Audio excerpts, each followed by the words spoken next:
fourth question is to you. Last year, roughly 72,000 Americans died from drug overdoses. In Ohio, the figure was 4,854. In Lorain County alone, one of the counties in the 7th Congressional District, 132 people died from overdoses in 2017. What steps should the federal government be taking to combat the opioid epidemic? Great question, and you're right, it is an epidemic. And just to be reported, we think it's starting to level off. It's still increased from last year. I just read the Columbus Dispatch, I saw another report. And I think we're starting to make progress because what's happening? We had a bipartisan bill, President Obama signed it, it was called the CARE Act, $1 billion, that's a B, went out, and that money's come out to the states and locals. In this year's earlier budget bill, we did another $3 billion. In September, in the last budget bill, we did another $7 billion. So $11 billion is coming out to the states and locals. And I held numerous roundtables throughout the districts. I'm in the district a lot, contrary to what my opponent says. I think he's traveling a lot out of Los Angeles, raised money to Hollywood Elite.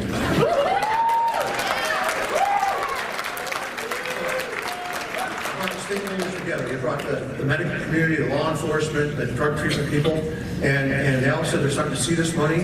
And one of the things that's really important is we got to get more treatment centers. And President Obama just signed a bill yesterday to do that, and get more money out for treatment centers. And what we're finding when you get people into treatment, we have a pretty good success. You know, you guys interrupt me from this campaign getting your constituents a lot. They're your constituents, Congressman Gibbs.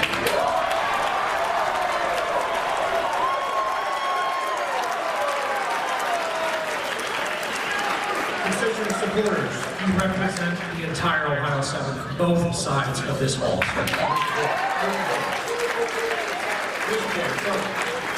Now, the thing that really scares me about the opioid epidemic, I've learned this from the medical community, that some people, when they go in and have surgery for an accident or injury, and they on pain medicine, some people can get addicted to these narcotics, like Oxycontin, after 3 days.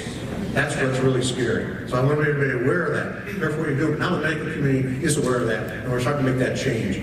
And so I've been fully supportive of more funding and programs, which help these meetings, and we're seeing I think we're starting to turn the corner. A lot of it's about awareness and education. And everybody at state, local, and national levels, and all the stakeholders realize that now, and resources flowing in from state government, the federal government, and we're all working together, and I think we're starting to turn that corner to really address the issue now, because we are aware there's a problem, and we're educated on what the problem is and how to address the problem.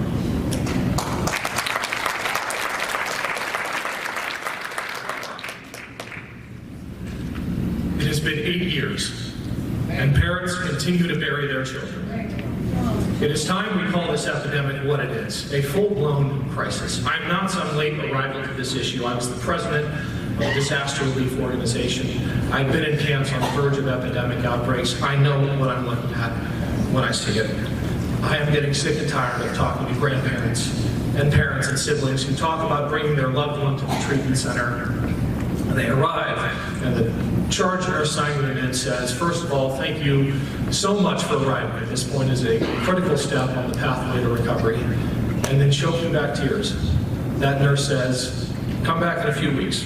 We don't have a bed. We don't have the funding. And you know what? They almost never make it back.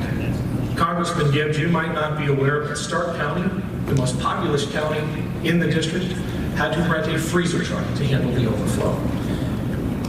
He's talked about the $11 billion of funding spread across 50 states that is washing over this epidemic and supposedly making these beds available. It is a drop in the bucket. When you keep in mind that we lost more people from heroin overdoses in this country last year alone than we lost during the entire Vietnam War, $1 trillion war, let's get serious about the epidemic we're facing. We need to fund the CARE Act. The CARE Act, which has bipartisan support from Senators Portman and Senator Brown, but hasn't been mentioned once by Congressman Gibbs. We need to stop cutting funding for health care in the middle of an epidemic. $450 billion cut from Medicare.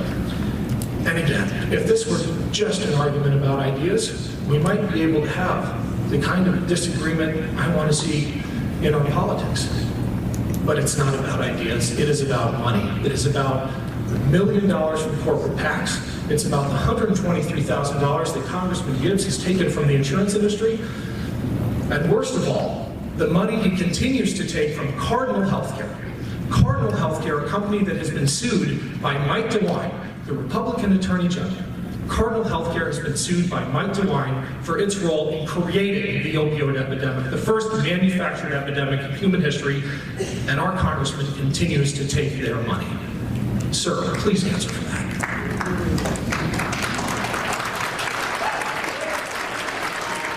We'll see. He talks about corporate PACs. This is another misleading, misinterpreting thing that the Democrats talk about, my opponent talks about. Years ago, PACs were set up. And what it is, employees of the business voluntarily can contribute to the PAC. The PAC has to be a separate board that controls it, not the total corporate board. If it's an association like the Farm Bureau, members of the Farm Bureau join, contribute to the PAC voluntarily, unlike some of the union money that he gets, that's mandatory, except now I guess the Supreme Court is going to change that. So this is, it talks about insurance companies. I got some money from right here in next to the district, or in Westfield, in Township, in Medina County. Westfield, it's called the Westfield Employees PAC. Congressman, around time. Oh, okay.